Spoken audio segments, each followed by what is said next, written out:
अस्सलाम वालेकुम। आज हमारा जो सबसे पहला मैथ का चैप्टर है वो है मैट्रिसेस और डिटर्मिनेंट्स। ठीक है। इससे पहले भी हमने कुछ इसके बारे में पढ़ा था, लेकिन चले हम फिर आज स्टार्ट से करते हैं इसको मैट्रिसेस और डिटर्मिनेंट के बारे में। ठीक है। मैट्रिसेस बेसिकली है क्या?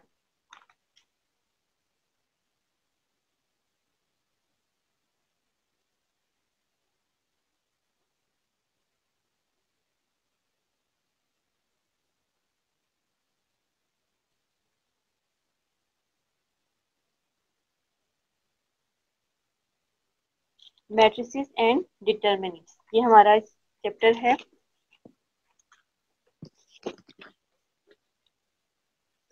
मैट्रिक्स बेसिकली क्या कहते हैं कि आपके पास एक जो स्क्वायर ब्रैकेट्स होती हैं ना, ठीक है, उनके अंदर आप अपनी तरह से कोई भी नंबर्स, कोई भी एलिमेंट्स लिखते हैं तो वो हमारे पास मैट्रिक्स की फॉर्म में बन जाता है। ठीक है।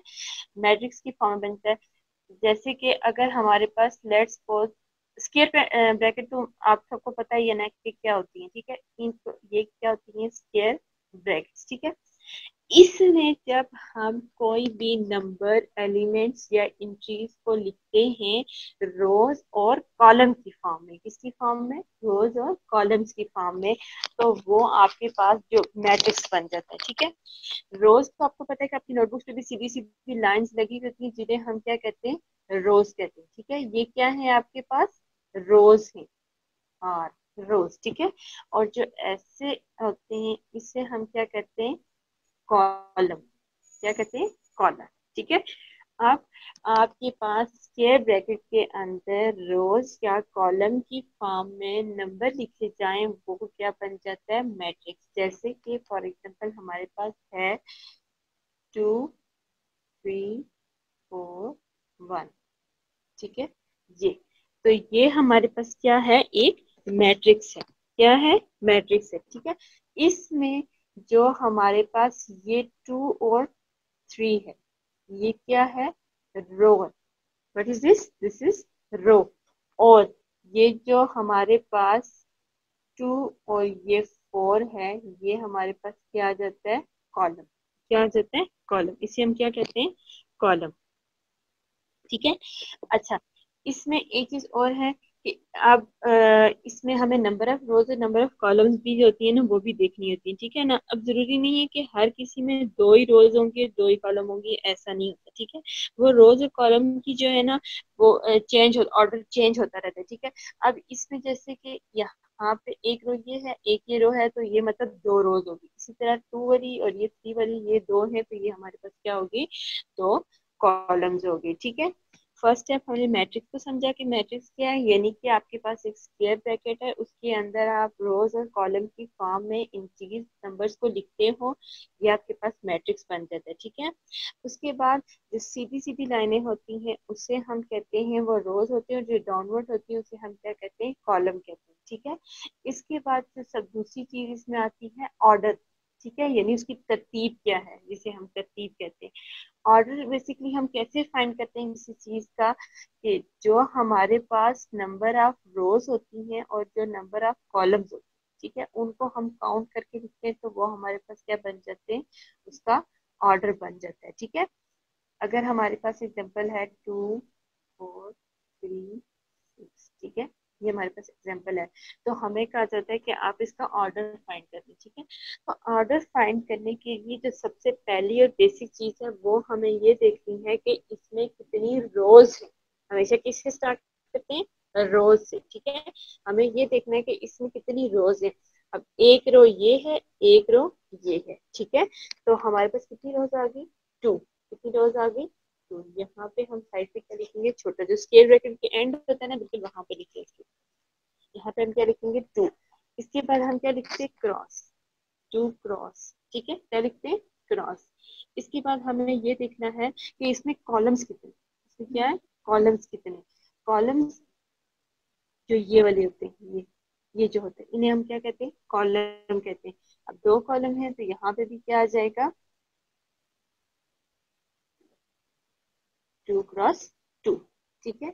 यानी कि जो आपके पास फर्स्ट वर्ड होता है ये रो को शो करता है, और जो सेकंड वर्ड होता है ये किसको शो करता है? कॉलम को। क्लियर है? फर्स्ट वर्ड आपकी रो को शो करता है, सेकंड वर्ड आपका कॉलम को शो करता है। ये हमेशा जो है ब्रैकेट के एंड पे लिखा जाता है और इस पूरे को हम क्या कहते हैं? ऑर्डर। क्या कहते हैं? ऑर्डर। यानी कि हमें किसी ब्रैकेट का मैट्रिक्स का ऑर्डर फाइंड किया। ठीक है, पहला स्टेप मैट्रिक्स हो गया, दूसरा हमने इसका क्या पढ़ लिया? ऑर्डर कैसे फाइंड करते हैं। ठीक है, इसी चीज आपको रोज भी पता चल गई, कॉलम का भी पता चल गया। ये चार चीजें हमने जो बेसिक पढ़ ली। ठीक है, ऑर्डर क्लियर हो गया सबको? ठीक है, नेक्स्ट जो हम इसमें चीज देखते हैं वो आती है रेक्टेंगुलर मैट्रिक्स। क्या है? Rectangular matrix. अब रेक्टेंगुलर मैट्रिक्स क्या होता है? कहते हैं कि ऐसा मैट्रिक्स जिसमें नंबर ऑफ रोज जो होती हैं वो नंबर ऑफ कॉलम्स की इक्वल नहीं होती है। ठीक है, यानी कि अगर आपके पास नंबर ऑफ रोज 2 है तो नंबर ऑफ कॉलम 3 हो सकते हैं, या नंबर ऑफ कॉलम 3 है तो नंबर ऑफ रोज 2 हो सकती हैं। इन शॉर्ट के नंबर ऑफ रोज और नंबर ऑफ कॉलम जो है वो एक जैसी नहीं होनी चाहिए। अभी जो मैंने आपको पीछे एग्जांपल दी है उसमें 2 रोज 2 कॉलम थी ना, तो वो एग्जांपल किसकी? रेक्टेंगुलर मैट्रिक्स की नहीं थी। ठीक है, तो अब जो मैं एक और एग्जांपल देती हूँ, लेट्स सपोज के ये है आपके पास 1 7 5 2। ठीक है, तो अब इसमें देखें कि आपके पास कॉलम रोज, सबसे पहले क्या चीज चेक करते हैं? रो। ठीक है, यानी कि ये और ये। ठीक है, ये देखेंगे, ये आपके पास क्या है? 2 है। कितनी ही रोज है? 2। एलिमेंट्स बेशक बीच में जितने होते रहे, एलिमेंट से फर्क नहीं पड़ता, हमें सिर्फ कॉमन जो चीज देखनी है वो रोज और कॉलम होनी चाहिए। ठीक है, अब ये 2 रो है तो इसके ऑर्डर में मैं यहाँ क्या लिख दूंगी? 2। ठीक है, अब उसके बाद क्या करते हैं? क्रॉस। इसके बाद क्या चीज चेक करते हैं? कॉलम। क्या देखते हैं? कॉलम। कॉलम में एक आपके पास ये कॉलम है, एक ये है और एक, कितने कॉलम हो गए? 3। कितने कॉलम हो गए? 3। तो हमारे पास जो ऑर्डर आ गया है वो क्या है? 2 क्रॉस 3, यानी कि इसका ऑर्डर सेम नहीं है। मतलब कि हमारे पास number of rows number of column equal नहीं है। इट मीन्स कि ये कौन सा मैट्रिक्स है? Rectangular matrix. कौन सा मैट्रिक्स? रेक्टेंगुलर मैट्रिक्स, जिसमें रोज और कॉलम्स एक जैसे नहीं होते। क्लियर है सबको? इसके बाद जो हमारे पास नेक्स्ट है वो है स्क्वायर मैट्रिक्स। रेक्टेंगुलर मैट्रिक्स और स्क्वायर मैट्रिक्स एक ही जैसे हैं, बस इसमें डिफरेंस क्या है कि उसमें नंबर ऑफ रोज होती है और नंबर ऑफ कॉलम्स की इक्वल नहीं ना होती रेक्टेंगल में, लेकिन स्क्वायर में इक्वल होती है। स्क्वायर में क्या होती है? इक्वल होती है। इसमें देखते हैं क्या होता है कि जो जैसे भी आपने रेक्टेंगुलर मैट्रिक्स एग्जांपल पढ़ी है, इसी में से हम इसको निकालते हैं। जैसे अगर मैं यहाँ से ये रेस कर दूं साइड से ये, तो जो हमारे पास चीज बची वो क्या बची? 6 2 7 5। 6 2 7 5। ठीक है, तो इसमें अब देखो कि 2 रोज हैं और 2 कॉलम है। ठीक है, तो यानी कि ये जो मैट्रिक्स है ये आपके पास कौन सा मैट्रिक्स आ गया? Square matrix. ठीक है, इसमें नंबर ऑफ रोज क्या है? नंबर ऑफ कॉलम के इक्वल है 2। अगर मैं इसको ऑर्डर लिखूं तो क्या होगा? 2 क्रॉस 2। अब इसमें देखें 2 रोज थी 2 कॉलम्स थी, तो ये कौन सा मैट्रिक्स बन गया? Square matrix. ठीक है, रेक्टेंगल और स्क्वायर में छोटा सा डिफरेंस है, सिर्फ किस चीज का है? रोज और कॉलम्स का। रेक्टेंगल में रोज और कॉलम्स इक्वल नहीं होते, जबकि स्क्वायर मैट्रिक्स में रोज और कॉलम इक्वल होते हैं। क्लियर है? ये समझ आ गई सबको? जो नेक्स्ट आपके पास है वो है zero matrix. What is zero matrix? Zero है तो नाम से जाहिर है कि सब कुछ क्या हो जाएगा? जीरो हो जाएगा। और इसे एक और चीज भी कहते हैं, नल मैट्रिक्स। क्या कहते हैं? या तो इसको जीरो मैट्रिक्स कहते हैं या फिर इसको नल मैट्रिक्स भी कहते हैं। ठीक है, 2 नाम है इसके, जीरो मैट्रिक्स या नल मैट्रिक्स। ठीक है, जीरो मैट्रिक्स या नल मैट्रिक्स जैसे कि अपने नाम से ही जाहिर है, नाम से ही जाहिर है, तो इसमें ये होगा कि इसके तमाम एलिमेंट्स जो हैं वो 0 0 हो जाएंगे। इसके तमाम एलिमेंट्स क्या हो जाएंगे? 0 0। इसके सब एलिमेंट्स क्या होंगे? 0। अभी जो हमने पीछे वाला पढ़ा रेक्टेंगुलर और स्क्वायर मैट्रिक्स पढ़ा है, इसमें हमने पढ़ा था कि नंबर ऑफ रोज और नंबर ऑफ कॉलम्स होंगे। इसमें भी नंबर ऑफ रोज और नंबर ऑफ कॉलम्स होंगे, लेकिन सारे क्या होंगे? 0 0 होंगे। क्या होंगे? 0 0। इसकी तमाम एंट्रीज क्या होंगी?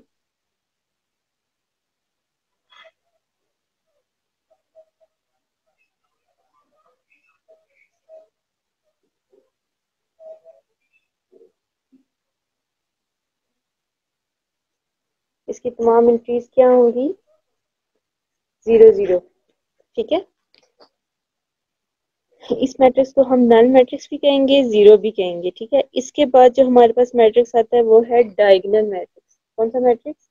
Diagonal matrix. ठीक है, डायगोनल मैट्रिक्स में से डायगोनल, सबसे पहले मैं आपको बताती हूँ कि डायगोनल क्या होता है। ठीक है,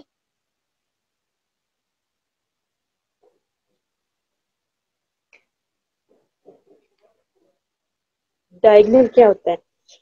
आपके पास जो हमारे पास जो मैट्रिक्स है ना, बेसिकली जो जिसको भी हमने कहा कि किसी भी रेक्टेंगुलर फॉर्म में हम लोग इसके ब्रैकेट्स में, स्क्वायर ब्रैकेट्स में हम जब इसको लिखते हैं ऐसे, ठीक है, ऐसे लेट्स सपोज कि हमारे पास नंबर है 1 2 3 4। ठीक है, ये जो इसमें जो हमारे पास ये जो 1 और 4 होगा ना, ये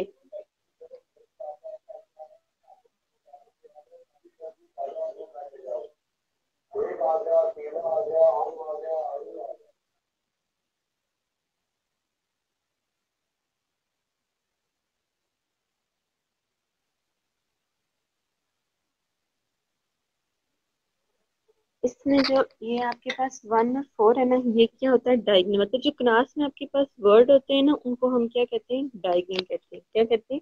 डायगोनल। ये 1 और 4, और यहाँ पे जैसे आपके पास हो ये 3 और 2, ये जो है ये आपके पास क्या आ जाएगा? डायगोनल। ठीक है, यानी कि मैट्रिक्स में जो क्लास में वर्ड होते हैं उन्हें हम क्या कहते हैं? डायगोनल मैट्रिक्स, डायगोनल कहते हैं। ठीक है, तो क्या कहता है कि इफ एटलीस्ट अगर उनमें से एक एंट्री जो प्रिंसिपल डायगोनल की है is not zero and non entry is zero, यानी कि आपके पास ये जो डायगोनल है ना, इसमें कोई एक एलिमेंट ऐसा होना चाहिए जो कि नॉन जीरो हो। ठीक है, जो कि क्या हो? Not zero. मतलब कि लेट्स सपोज कि अगर आपके पास ये 1 ये है, तो इसमें अगर हमारे पास 1 2 है 3, तो ये क्या होना चाहिए? जी, मतलब डायगोनल में कोई भी एक एंट्री जो है ना, वो जीरो होनी चाहिए। ठीक है, ऐसे। या फिर आपके पास ये ऑप्शन भी हो सकता है कि इसमें से अगर लेट्स सपोज के यहाँ पे आपके पास 1 की जगह यहाँ पे आपके पास आ जाता है 2, और ये जो दोनों हैं ये क्या हो जाए? 0 0। ठीक है, मतलब कि डायगोनल जो है ना, डायगोनल बेसिकली मैंने आपको बताया ना, जो क्रॉस में वर्ड होते हैं वो, उन दोनों में से कोई भी जो एलिमेंट है वो क्या हो जाए? जीरो, तो वो आपके पास क्या बन जाता है? Diagonal matrix. क्या बन जाता है? Diagonal matrix. ठीक है, क्लियर है? अच्छा, यहाँ तक किसी ने कोई क्वेश्चन पूछना हो?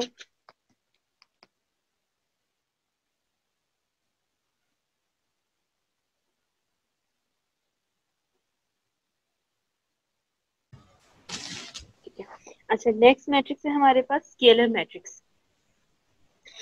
स्केलर मैट्रिक्स क्या है कि इसमें जो आपके अभी आपने पीछे पढ़ा था ना कि डायगोनल, मैंने बताया था पीछे जो लास्ट में डायगोनल मैट्रिक्स, इसमें क्या करना है कि जो आपके पास डायगोनल मैट्रिक्स होगा, यानी कि जो आपके पास डायगोनल होगा, वो उसके जो एलिमेंट्स हैं वो नॉन जीरो होने चाहिए। ठीक है, मतलब कि उनमें से अभी हमने पीछे पढ़ा था ना कि वो जीरो, कोई भी एक जीरो या दो जीरो, ठीक है, लेकिन अब डायगोनल में कोई भी वर्ड जीरो नहीं होना चाहिए, इसके साइड वाले वर्ड बेशक जीरो होते रहे। ठीक है, मतलब दो डायगोनल में से कोई भी एक डायगोनल जो है वो मस्ट नॉन जीरो होना चाहिए। ठीक है, जैसे अगर हम इस वाले डायगोनल को कंसीडर कर रहे हैं तो इसमें दोनों वर्ड क्या हैं? 6 6 है। क्या है? 6 6 है, जबकि अदर साइड पे जो जीरो है वो बेशक जीरो होते रहे, इससे कोई फर्क नहीं पड़ता। लेकिन कि अगर हमारे पास हम 3 वाले की एग्जांपल लेते हैं, जैसे, तो अगर हमारे पास वर्ड है, नंबर है 2 0 2,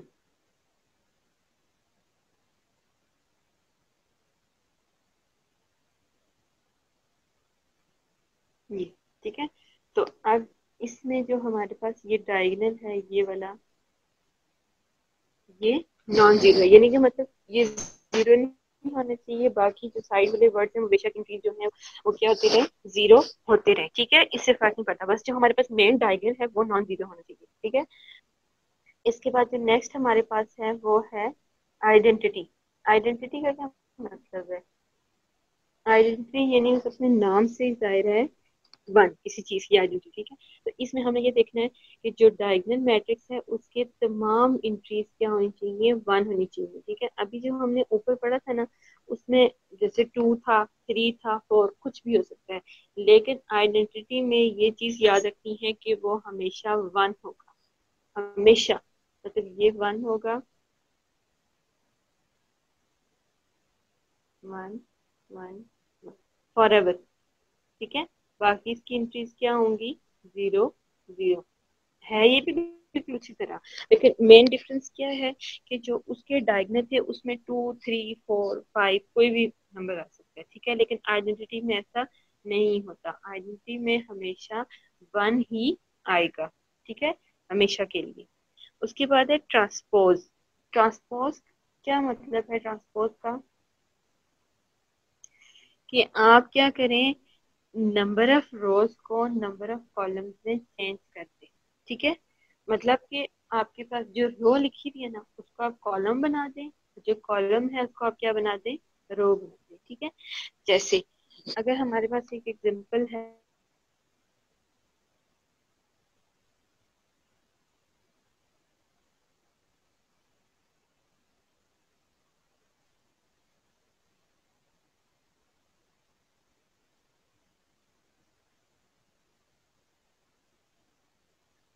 ये हमारे पास एग्जांपल है, ठीक है।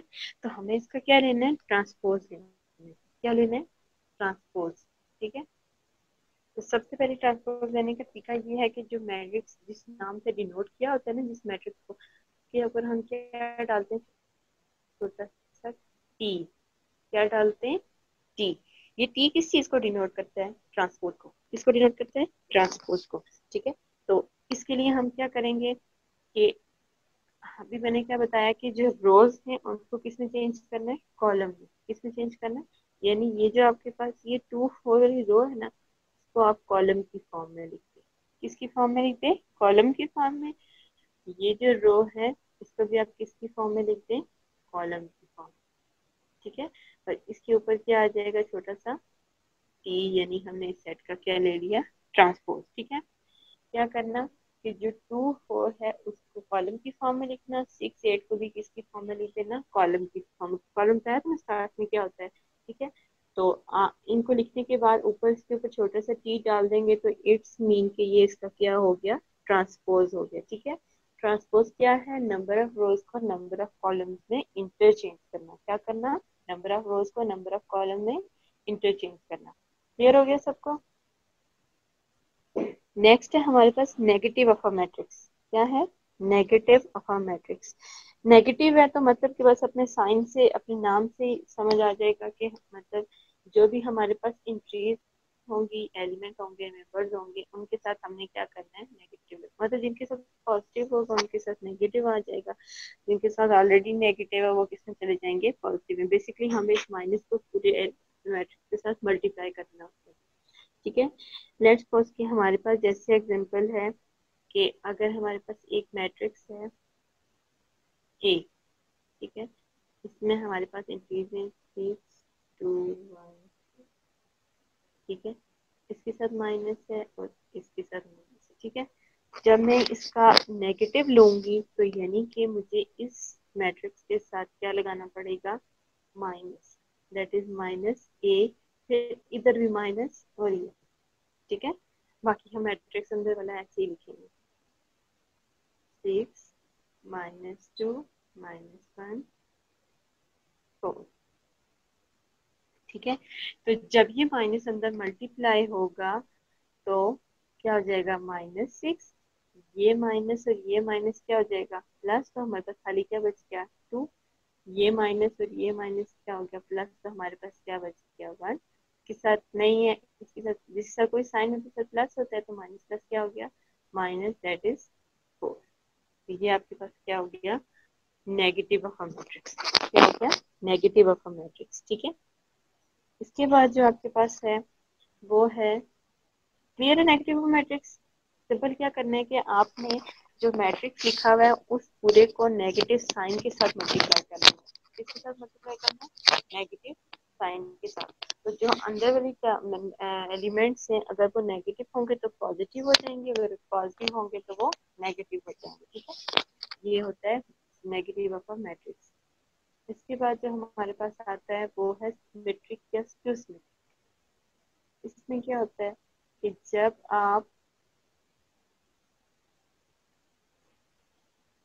जब आप किसी मैट्रिक्स का ट्रांसपोज लेते हैं तो अगर वही मैट्रिक्स वापस आ जाए तो वो सिमेट्रिक होता है। जैसे कि अगर आप ए का ट्रांसपोज ले रहे हैं तो वापस आपके पास ए आ जाए तो वो कौन सा मैट्रिक्स होगा? Symmetric matrix. कौन सा मैट्रिक्स? Symmetric matrix. जैसे कि एग्जांपल हम देते हैं,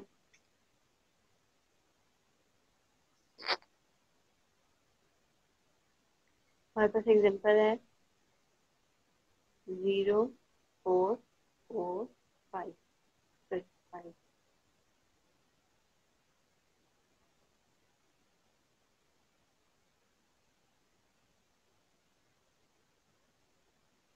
ठीक है। अच्छा, मैं बता रही थी सिमेट्रिक मैट्रिक्स के बारे में कि जब हम किसी भी मैट्रिक्स का ट्रांसपोज लेते हैं तो अगर वापस हमारे पास वही मैट्रिक्स आ जाए तो वो उसका क्या होता है? वो क्या कहलाता है? सिमेट्रिक मैट्रिक्स कहलाता है। ठीक है, अब मैं अगर इसका ट्रांसपोज लूँ, ये मेरे पास ए मैट्रिक्स था, तो मैं अगर इसका ट्रांसपोज लूंगी, ट्रांसपोज मैंने बताया ना क्या था? क्या था ट्रांसपोज? रोज को कॉलम्स में चेंज करना। ठीक है, तो इस रो को जब मैं कॉलम में चेंज करूंगी तो यहाँ आ गया 0 4, और इसको जब करूंगी तो क्या आ जाएगा? सॉरी, यहाँ 4